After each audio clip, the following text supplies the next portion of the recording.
जीभ सुधर जाए तो जीवन सुधरने में वक्त नहीं लगता। क्या आपने कभी यह सोचा है कि बीता हुआ कल वापस लौटकर नहीं आता है? इंसान घर बदलता है, रिश्ते बदलता है, दोस्त बदलता है, फिर भी परेशान क्यों रहता है? क्योंकि वह खुद को नहीं बदलता। अगर लाइफ को समझना है तो पीछे देखो, और यदि लाइफ को जीना है तो आगे देखो।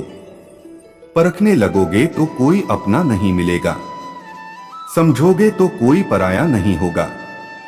दोस्तों, आज हम आपको एक छोटी सी गहराई से सोचने वाली महात्मा बुद्ध की इस कहानी के माध्यम से आपको समझाने की कोशिश करेंगे। कहानी को पूरा सुने। महात्मा बुद्ध एक गांव में प्रवचन सुना रहे थे। उन्होंने पास हुए लोगों के समीप अपनी मधुर वाणी से सभी को संबोधित करते हुए बताया कि हर किसी मनुष्य को धरती मां की तरह सहनशील तथा क्षमाशील होना चाहिए। क्रोध मानव का ऐसा शत्रु है जो दूसरों को तो हानि पहुंचाएगा, साथ में खुद भी उससे नहीं बच पाएगा। इसलिए क्रोध, ईर्ष्या मानव की सबसे बड़े शत्रु है। सभा में सभी लोग शांति से उनकी बात को ध्यानपूर्वक सुन रहे थे। तभी वहां उस सभा में एक अति क्रोधी व्यक्ति भी उपस्थित था। वह पहले तो उनकी बात सुनता रहा, फिर वह अचानक महात्मा जी से क्रोधित होकर बोला। बोलते समय उसका आंखें खून के समान लाल हो रही थी। उसने बोला कि तुम ढोंगी हो, यहां बैठकर लोगों को बेवकूफ बना रहे हो। यह जो भी तुम कुछ कह रहे हो ना, इसको सचमुच करना बहुत मुश्किल है, समझे? तुम्हारी इन बातों का कोई मतलब नहीं है। यह सब बातें कोई मायने नहीं रखती असल जिंदगी में। कहानी सुनाना बंद करो धूर्त महात्मा, और जहां से आए हो वहीं चले जाओ। ऐसे कठोर वचन सुनकर भी महात्मा जी ने उस क्रोधी पुरुष का कोई विरोध नहीं किया और न ही उसकी बातों पर कोई भी प्रतिक्रिया दी।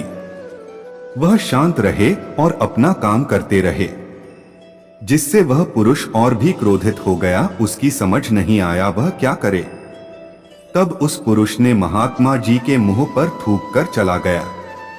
अगले दिन जब उस व्यक्ति का क्रोध शांत हुआ और उसे अपनी गलती का पछतावा हुआ, तब वह आत्मग्लानि में जलने लगा।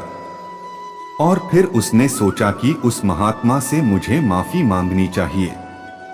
वह महात्मा जी की खोज में उसी स्थान पर गया जहां महात्मा जी कल प्रवचन दे रहे थे। लेकिन महात्मा जी वहां कहां मिलने वाले थे? वह तो अपने शिष्यों के साथ अन्य किसी गांव की यात्रा पर निकल पड़े। वह पुरुष सब लोगों से महात्मा जी के बारे में पूछता पूछता उस स्थान पर पहुंच गया जहां की महात्मा जी प्रवचन कर रहे थे। तब उस पुरुष को महात्मा जी के शिष्यों ने उसे उनके पास जाने से रोका। लेकिन महात्मा जी ने अपने शिष्यों को आदेश दिया कि आने दे उस पुरुष को। तब वह पुरुष महात्मा जी के चरणों पर गिर गया, उनसे बोला, मुझे क्षमा कीजिए महाराज। उसने महात्मा जी से पूछा, क्या आप भूल गए हो कि मैं वही हूं जिसने कल आपका इतना अपमान किया था? मैं अपने दुष्ट कृत्य की आपसे माफी मांगता हूं। तब महात्मा जी ने बड़े शालीनता से उस पुरुष से बोले कि कौन सी बात? तब उस पुरुष ने बड़ी हैरानी से महात्मा जी की ओर देखा। महात्मा जी बोले कि मैं तो बीती बातें वही छोड़ आया, क्योंकि बीता हुआ कल कभी वापस लौटकर नहीं आता। इसलिए बीती हुए बातों की वजह से आज और अपना आने वाला कल नहीं बिगड़ना चाहिए। जो हो गया सो हो गया। तुम्हें अपनी भूल का एहसास हुआ, यही सबसे बड़ी बात है। तुम अपनी गलती को मान लिए तो तुम अब निर्मल हो गए हो। इसलिए कोई भी ग्लानि अपने मन में नहीं रखो। अपने आने वाले कल के बारे में विचार करो और उसे सुधारने का प्रयास करो। महात्मा जी की बात सुनकर उस पुरुष के मन का भार हल्का हो गया। और उसने महात्मा जी के चरणों को पकड़कर कहा, आज से मैं अपने क्रोध का त्याग करता हूं और धैर्यवान और क्षमाशील होने का प्राण आज से लेता हूं। अगर आपको महात्मा गौतम बुद्ध की इस कहानी से कुछ सीखने को मिला हो तो अपने दोस्तों के साथ इसे जरूर शेयर करें। वीडियो को एक लाइक और सब्सक्राइब करना ना भूलें।